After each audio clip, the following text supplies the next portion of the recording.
2024-এর সবচেয়ে বড় খবর, আইএসএল নাও খেলতে পারে মোহামেডান স্পোর্টিং। আইএসএল এর সূচি প্রকাশ হয়ে যাওয়ার পরেও মোহামেডান স্পোর্টিং ক্লাব শেষ পর্যন্ত আইএসএল খেলতে নাও পারে, জানান স্পন্সর বাংকার হিলের শীর্ষকর্তা দীপক সিং। তার মতে স্ট্রাচি, বাংকার হিল, মোহামেডান এই তিন পক্ষের মধ্যে যে টার্মশিট তৈরি হয়েছিল সেটাই পরিবর্তন চায় মোহামেডান, আর তাই এই চুক্তি বাতিল করা হচ্ছে বলেই দাবি দীপকের। এদিকে গোটা বিষয়টা নিয়ে হতাশ স্ট্রাচি গ্রুপের কর্তা রাহুল টোডে। बंकर हिल ने एक इन्वेस्टमेंट डील की थी with Sarachi sports regarding investment in ISL.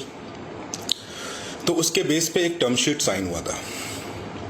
वो टर्म शीट जब फाइनल एग्रीमेंट में कन्वर्ट हो रहा था तो क्लब ने बहुत सारे चेंजेस एक्सपेक्ट किए और उसके बाद जो कि एक्सेप्टेबल नहीं थे, जैसे इन based on the term sheet जो board of the Mohammed Sporting Club में 2 member from club, 2 member from Mohammed Sporting, 2 member from Sarachi, 2 member from Bunker Hill होगा जो फुटबॉल ऑपरेशंस को रन करेगा।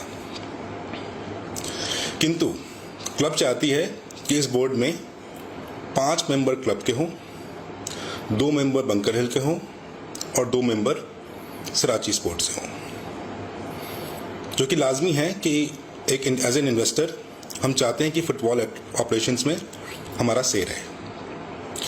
बेस्ड ऑन दिस शायद ये एग्रीमेंट साइन नहीं हो पाया है। पिछले 15 दिनों से इस पे डिस्कशन एंड आर्ग्यूमेंट्स चल रहे थे, but we almost there, but ऐसा लग नहीं रहा है कि ये एग्रीमेंट साइन होगा।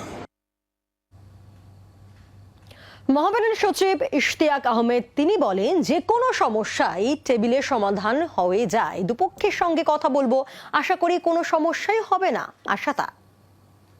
আমরা আলোচনা করব, আলোচনা করে ওনার সাথে কথা বলবো।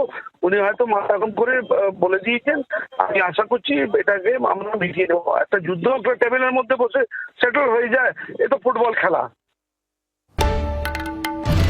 বাংলার আওয়াজ, বাঙালির আবেগ, জি 24 ঘন্টা।